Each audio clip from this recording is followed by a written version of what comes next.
Thank you everybody for coming tonight. We're going to be hosting a student-led webinar going over KU School of Education's Department of Curriculum and in Teaching. We offer a few different graduate programs, so we have a question and answer set up for you.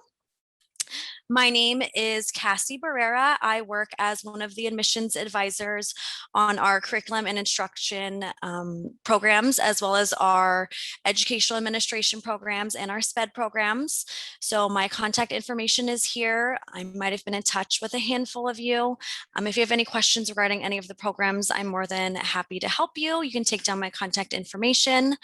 I will go over a few ground rules that we have for this afternoon. So we've pre-selected some questions for the night. If you have any additional questions that pop up, feel free to use the question and answer feature on Zoom. And then just one other thing, everybody is on mute. So like I said, use that question and answer feature. Try to be as detailed as you can within your question. That way we can make sure we answer it appropriately. And we'll go ahead and hop in. So tonight, we were going to have two participants. Right now, we have Shelly with us. Bailey had a family emergency, so she wasn't able to join. There might be a chance that she hops in, but if not, we have Shelly here. Shelly, if you want to go ahead and introduce yourself to everyone. Hi, everybody. I'm Shelly Belgard. And as it says on the screen, I am currently a student in the Master's in Science Education and Curriculum and Instruction with an emphasis in TESOL area. And I will finish up in August. So that is and I'm currently in I teach in a regular brick and mortar classroom, and I also teach online as well.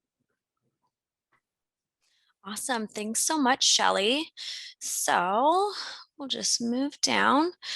So the Department of Curriculum and Teaching, we offer a few different graduate programs online. We offer programs both for licensed teachers and unlicensed teachers. So we have programs ranging, from curriculum and instruction, reading, all the way to TESOL. These can be applied to preschool up to 12th grade, and then some of our programs are also applicable to higher education as well. All right, so we will go ahead and hop into our first question. So we kind of already went over this, which degree did you choose, but why don't you tell us a little bit about what had you settle on this master's in TESOL? Well, at the time last year, I had accepted a new position teaching 6th, 7th, and 8th grade ESL in a push-in setting. And I was finding that I needed more content knowledge because I am located in Louisiana and I already had an ESL add-on certification. However, that certification is only 12 hours of classes. It's 4 classes, just not a lot of content knowledge to teach that middle school level of ESL. So I knew I needed more content knowledge, and I don't even remember how I came across this program with KU. And of course, it caught my eye being KU, and began looking at the classes that are a part of this program. And I just knew I would get the content knowledge that I needed to be a more successful educator here with this program.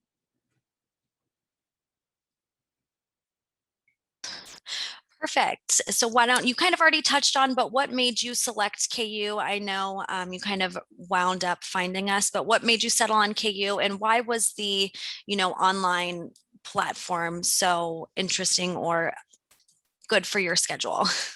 Well, clearly being online, it allowed me here in New Orleans to be able to have an education from KU. And I had actually I've been very familiar with the University of Kansas and its programs and its academic record. As I was telling Cassie before we came online here with you guys, 20 years ago, I was actually accepted to the University of Kansas, but in a different discipline. So I was very familiar with the university and its academic reputation. And of course, it allowed me to get what I feel is a very high quality education. And I know there are schools in my own state, for instance, LSU at a satellite campus offers what on paper sort of appears a comparable degree, but when you look at the fine print, um, only 4 classes, which is what is required by the state, 4 classes are ESL content knowledge, whereas in the KU program, there let's see, 21 hours of ESL content knowledge. So I feel like I really got more bang for my buck, so to speak. Perfect. Thanks for sharing that. We'll hop into the next question. So why don't we'll go all the way back to when you first applied and first enrolled in the program. So why don't you just tell me a little bit about how was that application process and your enrollment process within the program? And then we'll kind of piggyback off of that once you are enrolled. And well, once you're admitted into the program, you were then paired off with a student success Mhm. coordinator who will walk you through orientation, signing up for your classes. They'll be with you from day one until the day you graduate. So if you just want to touch on a little bit about your experience working with your student success coordinator as well. I'm really not saying this just because I'm on this panel, but the whole application and enrollment process was very, very easy. And that was due in part to having a student success coordinator to reach out to for very complex questions, also very simple questions, and having them there readily available by email or by phone um, to answer any question, no matter what it dealt with for the process. For me, I felt like the application and enrollment process just went so smoothly. And, I was still very glad to get that email when it said you're officially admitted. Um, but the student success coordinator, my student success coordinator, whom I actually am still emailing. I emailed her at the beginning of the summer to just confirm to make sure I was still enrolled. I had gotten into the correct classes, even though I'm at the end of my sort of at the tail end of my degree. And she was still readily available, still answered my questions, just like she did at the beginning. So I think that having that person there that you can call upon is extremely important and very helpful in this program. Has as I think most of us who enroll in this program, we're working educators. And, we don't have time to go all over the KU site to look for an answer. We just, having somebody we can reach out to answer a question for us about the process or whatnot, or making sure you're following your course prescription exactly. That's really helpful. Perfect. That's great to hear. I'm happy to hear you're enjoying the extra support. It definitely is important, especially when in an online program. So why don't you tell us a little about what's your favorite class and why? Oh my goodness. Well, Hard to pick. um, it really is because I have gained so much content knowledge in the area of TESOL, teaching English to speakers of other languages. I really loved linguistics. Um, Even though it was a very challenging course, and I have taken linguistics before as part of my initial ESL certification, but I did it in another online program for a very prominent online university, which I will not I will not divulge the name of. But I took the course again through KU because I knew I would get a better experience and more content knowledge. Linguistics was very tough. It was a very, very challenging course, but I feel like I learned a lot. I guess probably the course Methods of TESOL for me was the most beneficial because we talked about a lot of things that impact what I do on a daily basis as a TESOL educator and working with gen ed teachers, for instance, like this SIOP model. We did discuss that at great length and wrote SIOP lesson plans. And again, those are things that impact what I do every day. honestly, I just every class, I looked forward to every class because it was going to be more content knowledge, a different professor who has a great body of knowledge, and just learning all this new information and content. I mean, I'm a lifelong learner, as I know a lot of educators are, but that was the best part for me. And that's what I'll miss at the end at the end of August. Definitely.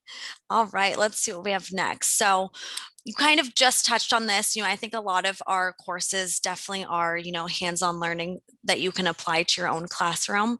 But if you could just give us maybe some specific examples of how you were able to apply, what you learned in class to your teaching.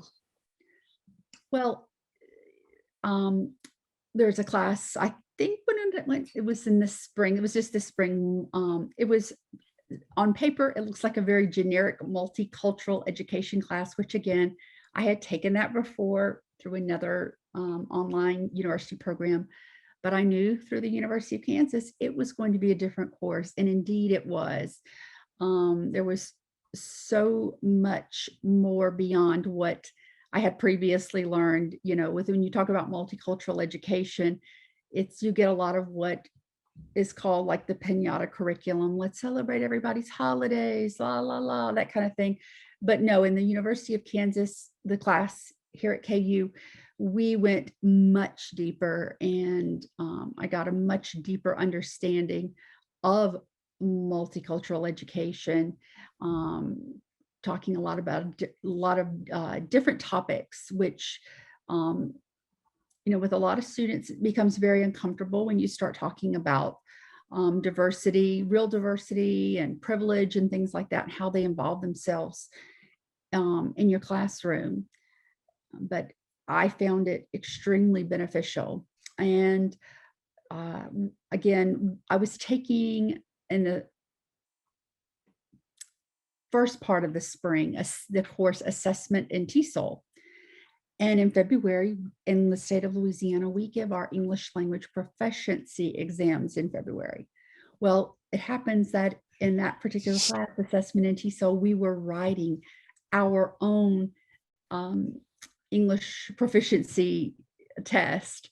So kind of being able to write my own test, but then like a sort of on the side, and then in my work, giving the exam to students and seeing what my state had rolled out in terms of the exam was extremely beneficial, and seeing like what kind of coincided with what we learned as best practice versus what was actually on the test. So that was a really interesting thing that occurred, kind of those lines intersecting between school or grad school and work.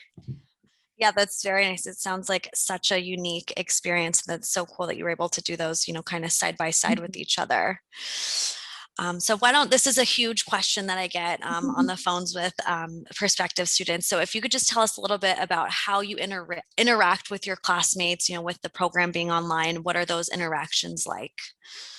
Well, it's interesting because in my cohort, we have a couple of people who are teaching ESL internationally, one of whom is in Vietnam teaching, and one of whom I believe is in Mexico City. I know she's somewhere in Mexico.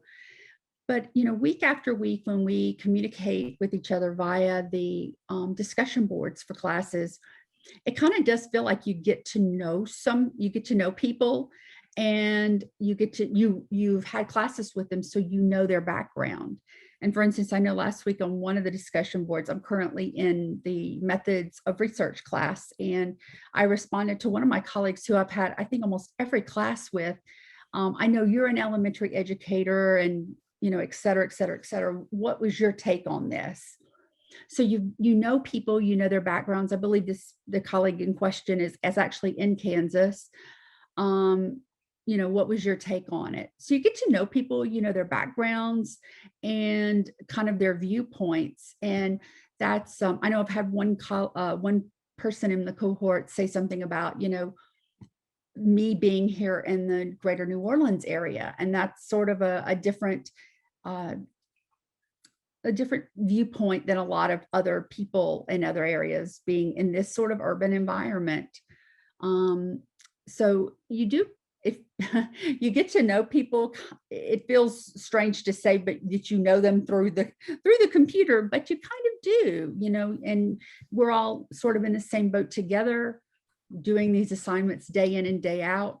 Again, in my methods of research class last week, we all kind of struggled with one part of one of the assignments, and we all kind of related to each other in that way on the discussion board, like, oh my gosh, we just like, this stumped me. Yes, me too. So we kind of, commiserated almost.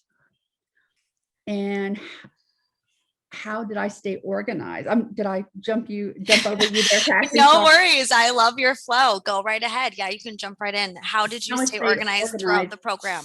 And yes, I mean, that is a challenge, being a full-time working educator. And as we all know, education, being a teacher is not like a 9 to 5, contrary to popular belief, or a 7 to 3, or whatever they want to say.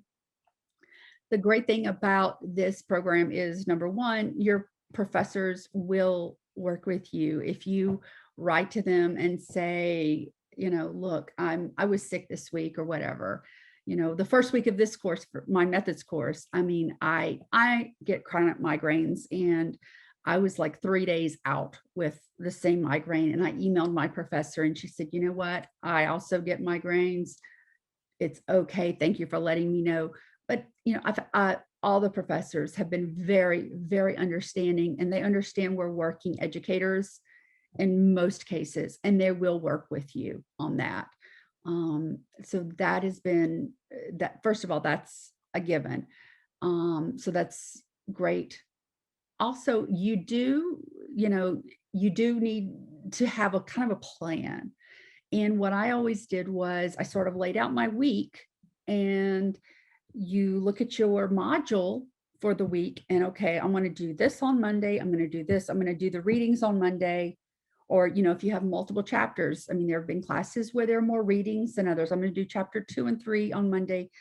Um, I'm going to do 4 and 5 on Tuesday, and then I'm going to look at the lectures. Some classes, I add the lecture component, which is very helpful, on Wednesday. Then on Thursday, I can start my assignments. And in my experience, the most of your and enter your comments on the discussion board. In my experience, the discussion board comments are they're always due on Saturday by midnight, so you can finish those, and your assignments are due on the following Monday. So if you kind of have a plan like that, for me, that's what's worked. So I know when I come home from school on Monday, this is what I need to get done. And then on Tuesday, this is what I need to get done, because you don't want to wait until the last minute. I mean, we've all done it where one reason or another, we've procrastinated and ended up doing everything at the last minute. And it doesn't feel comfortable. It doesn't feel good. So that's been my plan. That continues to be my plan. And that's worked for me. Yeah, definitely. I appreciate you sharing that. Coming from the asynchronous format, you somewhat can work on it at your leisure. So, I'm sure everybody has their own methods, but I think a plan is great option.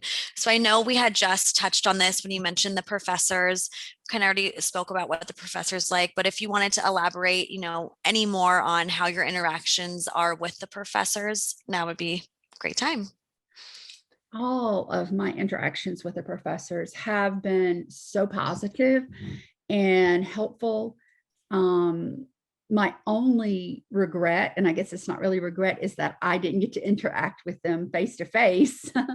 I think that, that would have been the only negative, if there are any negatives. Faculty were just understanding, responsive to questions, whether they be about, course content or philosophy or teaching pedagogy or anything like that. Very, very responsive and professional.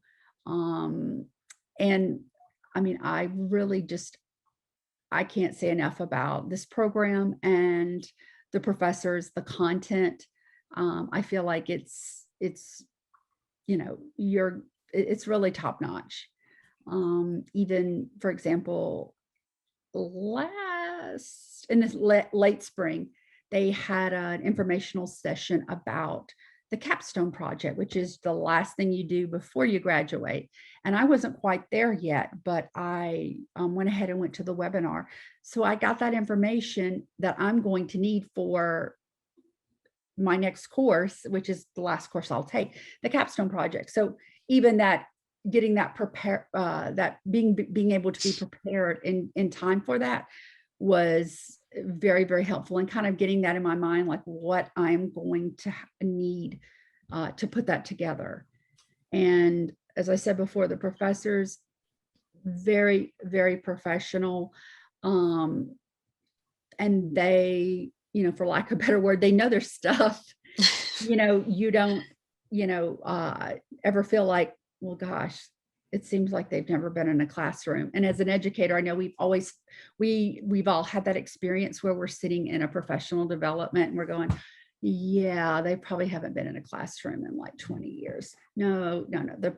The professors at KU, um, they they know their content, and they're able to apply it and help you apply it to your real life situation, your real life teaching classroom. Yeah, I can definitely agree with that. I mean, all of these professors are extremely, extremely knowledgeable in their content area, and we always get, great raving reviews about them. All right, next question. What has been the most challenging part of this program for you? I think it's just sort of the juggling act that goes on between being a working professional, a working teacher, and the academic demands. It would be challenging by itself. And that's good. I mean, I know for me, when I enrolled in this program, I wanted the rigor. I wanted to be challenged. Um, I didn't want just like a gimme, gimme, gimme. I knew that I was going to get the good content from the KU courses. So I think part of it for me was just the juggling act of being a full-time teacher and then having this, it's almost like a part-time job, having it on the side, spending Saturday nights, um, making sure your assignments, your discussion board, you're writing your last post, responding to classmates, things like that. Spending Sundays, putting the finishing touches, or depending on your week, starting on assignments. Part of that's your leisure time, and having part of it taken. That's a challenge, and you have to always keep that, why you're doing it in the back of your mind. And then, I mean, some of the courses are very challenging. I spoke about, linguistics being one of my favorite courses. It was also one of the most challenging courses.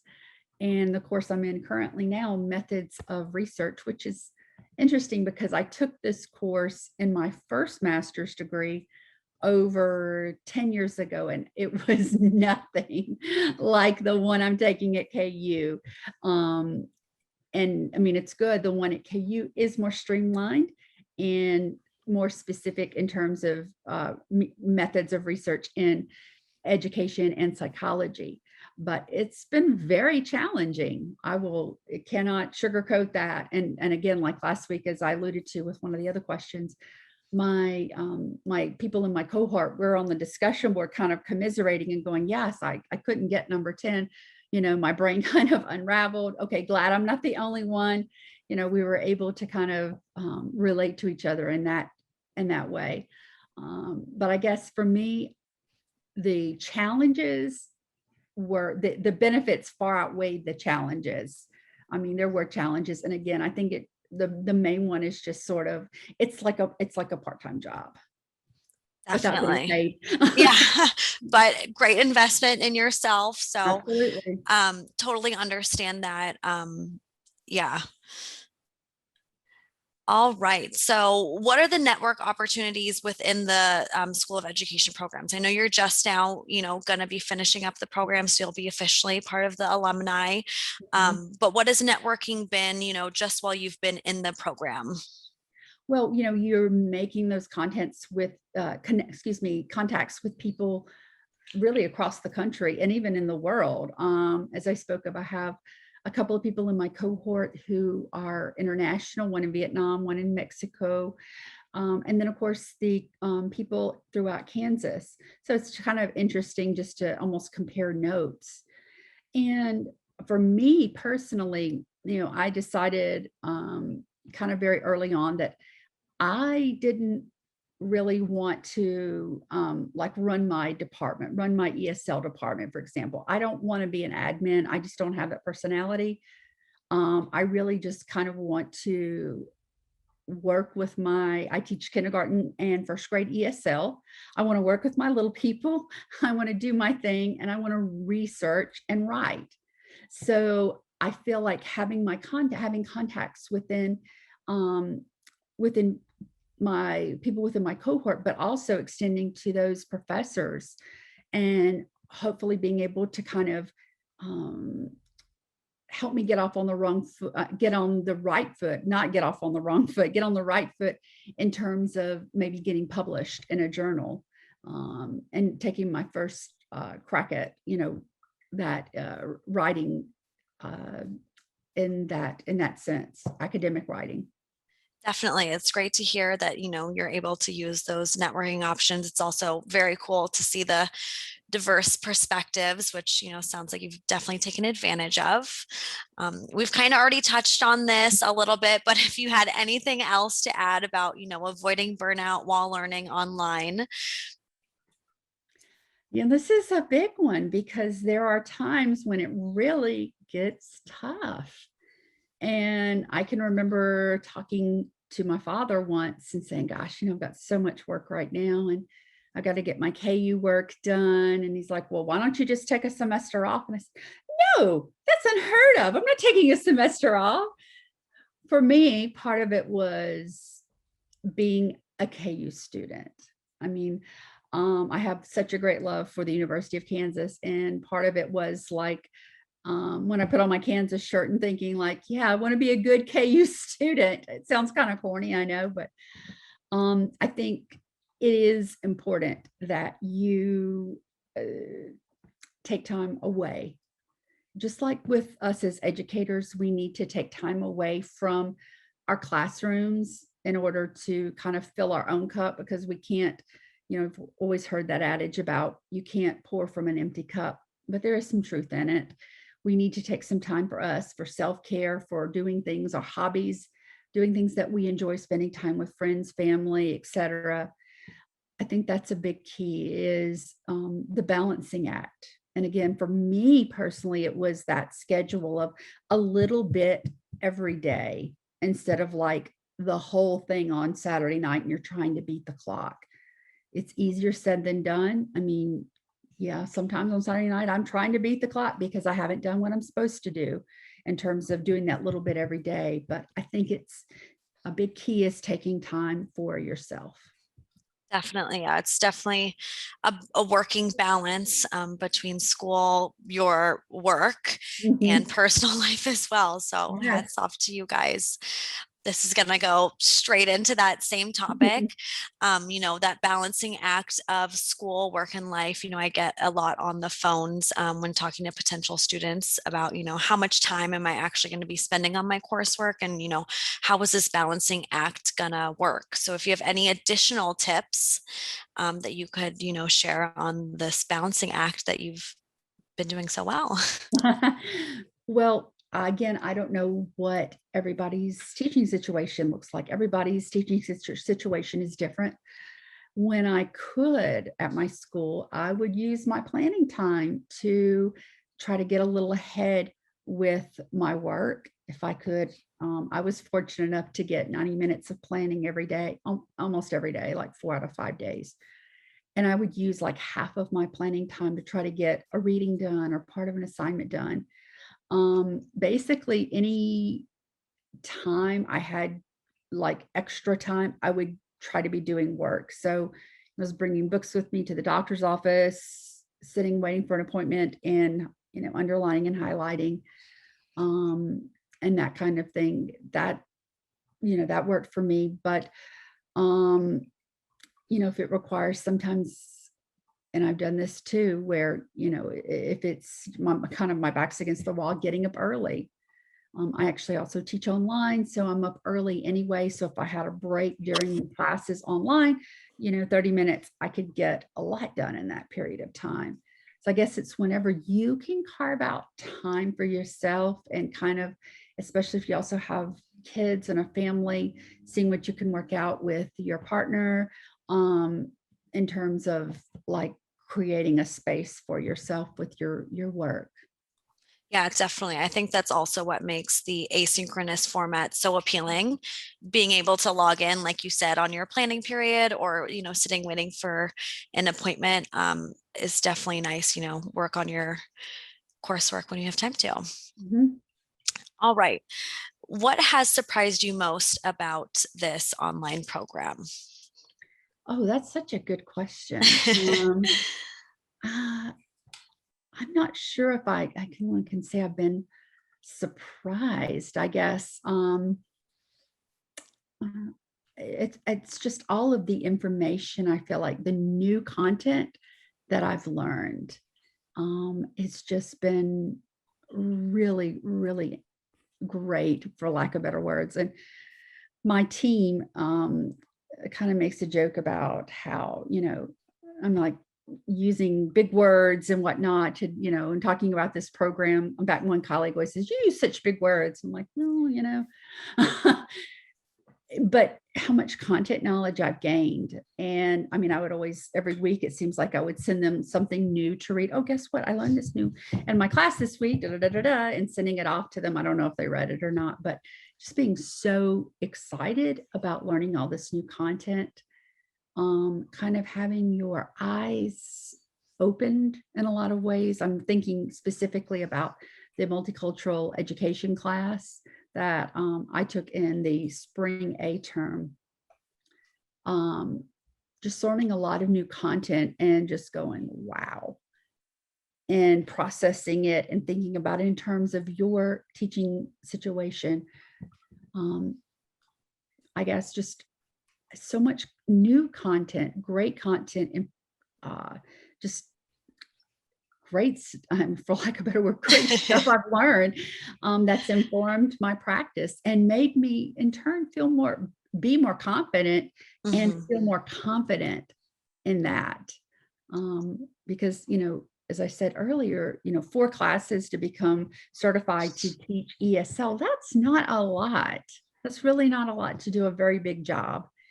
And just feeling like I am equipped to handle anything ESL related from kindergarten all the way, to maybe 8th grade, maybe even high school if I had to, but you know, that's, my preference is really kind of more K-8.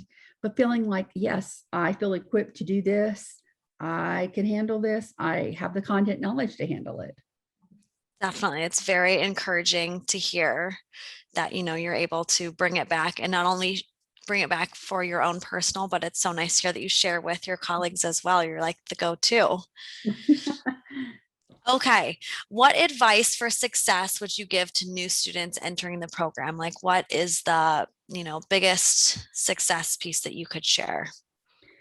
um, I think the first thing is to kind of, and I hear this so much, and I know you guys have probably heard it too, is what's your why?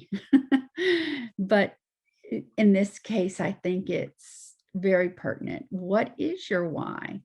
Do you want this master's degree for content knowledge to be a better teacher for your students, no matter what you're in? If you're in TESOL, if you're in special ed, whatever you are in, are you doing this for them and so you can be a better teacher for them, or are you doing it for a pay increase? I mean, that's I'm not going to poo-poo a pay increase, because let's face it, we don't get into education for the fame and the money, and every little bit we can get, we want our pay. I totally get that. Well, what's your why? And if your why is truly to gain that content knowledge and to really better yourself, to be more confident and competent educator, I would say this is the program for you. You're going to be challenged. You're going to learn new content that's going to make you uh, an even better teacher than you are now. You're going to learn content that in a lot of cases, your admin will come to you and say, oh, you're in this program at KU. Well, maybe you can answer this question for us, or maybe you can serve on this committee having with this special topic. I mean, I've heard other people I've been on these webinars with, that has been their experience. Their admin comes to them and says, oh, you're in this program. Yeah, you can help us on this committee, or you can help develop this curriculum, or something like that. If that's your why, then this is the program for you. And uh, you're going to get so much content knowledge. It's really going to be worth every cent you pay for this program. That's at least how I feel. Um, and again, kind of speaking about the things we've before with the scheduling and kind of working out what works for you as an individual in terms of scheduling, and making that and kind of trying to stick to it as far as success goes. That would be the advice I'd give. Definitely. It's great advice. Definitely love hearing that component about, it's definitely about figuring out why you're pursuing this. I always tell people our programs aren't for those people who just want, to get it done and say that they've done it. It's going to be fairly hands-on, and you do have to have that passion and drive for it. I mean, like I said, not to interrupt you, Cassie, No. but I said the professors will work with you. They will absolutely work with you. Um, but you've got to meet them halfway. You've got to be all in. And if you meet them halfway, and they're absolutely going to meet you there back. But you've got to kind of buy into it, so to speak. So Definitely. Well, we've reached the end of our prompted questions. I said at the beginning, there is a question and answer feature within Zoom. If you have any, questions that weren't covered that you would like to ask while we're still on, you could go ahead and submit those now. While we wait just a little bit, I had just two common questions that I put together that come up a lot for me when I'm talking to potential students. The first one would definitely be, I have a lot of students ask me, how much time am I really going to be spending each week on my coursework? So if you could just touch on, realistically, how much time are you committing each week to your courses? um, I think on average, I would probably say 8 to 10 hours. I mean, when you're working, obviously you're not going, okay, this is hour two. And depending on the course you're taking, um, some courses are a little bit outside of your wheelhouse. For example, again, I mentioned earlier the methods of research class I'm currently in. Some of the content is definitely outside my wheelhouse. So honestly, it's taken a little bit more time to um, go through the presentations and as that are part of the module, that are lectures, but to go through those and take notes and listen and kind of try to get it, cemented in my head. Other courses like methods of TESOL or assessment in TESOL, maybe not as much time, because it is in my wheelhouse. It's in that area of TESOL. But I guess on average, I'd say 8 to 10 hours a week. Okay, definitely. That's a good number to have. And then I guess one other question I, commonly get are, what are your assignments like, throughout the program? What kind of, assignments are you working on? Mhm. Well, every week, in almost every class, we have the discussion board assignments, where there is after you've completed your readings and completed any presentations that are part of the module, you're asked a question, which you'll respond to on a discussion board. And also your other people in your cohort or in the class will be responding also. And you also must make an initial post, your answer to the prompt of the question. And then you also must respond to usually it's at least two other students. And again, that's kind of like the dialogue that would happen in a traditional classroom. Um, that's mimicking that experience. And then there's also usually a bigger assignment, whether it's a reflection or a quiz or a short paper, maybe like 5 page, 3 to 5 pages paper that is due on that Monday. Um, that's what your typical week looks like in terms of assignments. Some weeks a little, again, depending on the content. If the content's a little bit heavier, it's going to be more challenging. If the content, again, is more in your area of expertise, it's not going to feel as heavy. Like for instance, for me, when we were talking about SIOP, the sheltered instruction observation protocols with ESL teaching, we have to write two SIOP lessons. That is kind of more my wheelhouse. I can kind of crank that out a little bit easier. For instance, and then last week when my research class, when we had to answer a series of questions that kind of made us all feel a little bit like we were in a statistics class, that's going to take a little bit more time. But again, going back to that interaction with your colleagues, you have the discussion board where you can kind of, kick ideas off each other.